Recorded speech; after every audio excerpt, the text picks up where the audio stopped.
Avec le docteur Marcel Lichon, on va maintenant parler des calculs rénaux.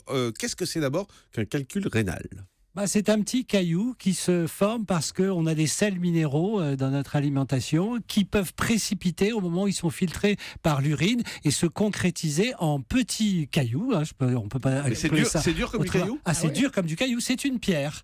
Et cette pierre peut être plus ou moins grosse, voire même empirer complètement le rein. Alors c'est très rare. Oui, c'est très rare. Mais ça peut arriver. On a vu des cas comme ça. Le plus souvent, c'est des petits calculs qui font très mal lorsqu'ils passent tout l'appareil urinaire et que vous les éliminez par la vessie parce que les canaux sont petits et ça peut entraîner des douleurs fulgurantes. Je vous disais que c'est une des pathologies qu'on reconnaît quasiment au premier coup d'œil parce qu'on appelle ça des coliques néphrétiques et nous on appelle ça des coliques frénétiques parce que la personne bouge dans tous les sens et il n'y a pas de position qui vous soulage. Mais c'est possible d'empêcher que ça existe ?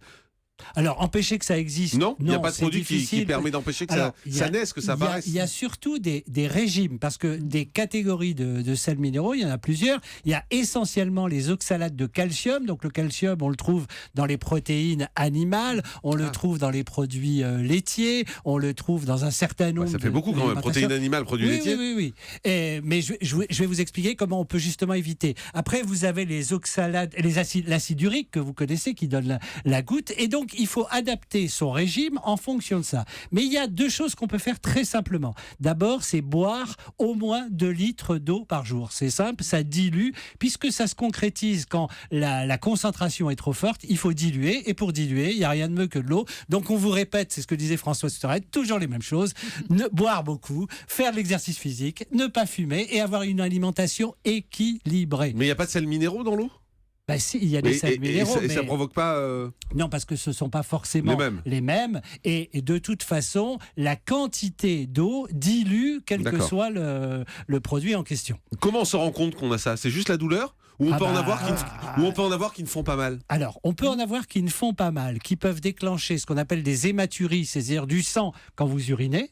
Ouais. On peut avoir des infections urinaires qui sont causées par ces petits calculs. Et donc, on est alerté, nous, en dehors de la douleur, quand on a des phénomènes comme ça, pour aller regarder la cause, et on s'en aperçoit souvent comme ça. Mais est-ce que c'est possible d'avoir des calculs rénaux qui ne font pas mal, simplement, ou on s'en rend pas compte ?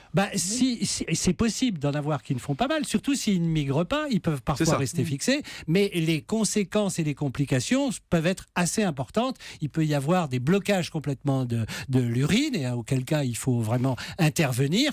Mais le plus souvent, le calcul, c'est vrai que c'est la douleur. Alors, il peut y avoir des infections urinaires, et à ce moment-là, de toute façon, on ne s'arrête pas au traitement du symptôme. Vous savez, le patient, il veut qu'on traite le symptôme. Nous, on essaye de trouver une cause, et on a maintenant des tas de moyens pour aller vérifier s'il n'y a pas un calcul, notamment un examen simple qui est l'échographie rénale, qui permet d'aller regarder certains types de calculs, parce qu'ils ne sont pas tous visibles à l'échographie. Donc si on s'aperçoit qu'on a un calcul, qu'est-ce qu'on fait ? Alors, avant tout, on traite l'épisode, et pour éviter la récidive, ce que je vous disais, boire 2 litres d'eau par jour. C'est tout, c'est juste la boisson. On ne peut pas les détruire ? On peut les détruire, peut les détruire. On peut les détruire quand ils sont trop importants et qui n'arrivent pas à migrer. Oui. On a maintenant une technique qui permet de faire des chocs et de les détruire pour pouvoir les éliminer. Ça s'appelle la lithotripsie. Et effectivement, ça réduit le calcul en miettes. En général, pas complètement. Ouais. Et il peut arriver qu'après une lithotripsie, justement, on ait une colique néphrétique parce qu'il y a un petit morceau qui va migrer. Et ça se fait comment ? C'est un laser ? C'est du laser ?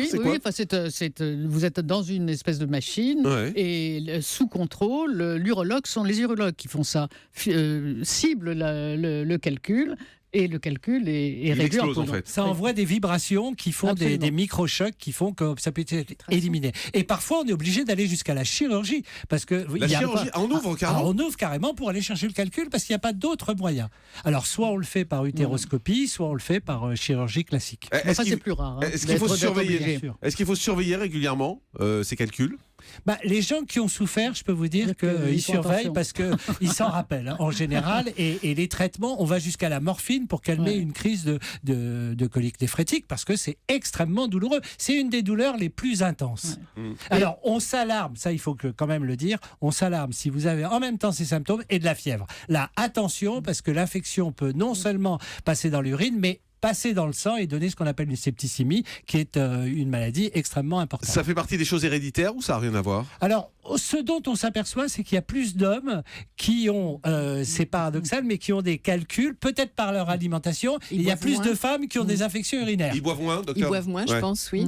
Puis un triptyque qu'il faut, enfin moi, qui m'a toujours impressionné quand je faisais de la médecine générale, c'est il faut dire aux patients qui font de longues routes sur des chemins chaotiques, qui ne doivent pas manger de fruits de mer, en particulier je ne sais pas si tu es d'accord, de crevettes, de langoustes, et qui doivent boire énormément parce que ça concentre. Attendez. On ne doit pas manger de crevettes et langoustes si on fait de la route? Non, c'est pas ça.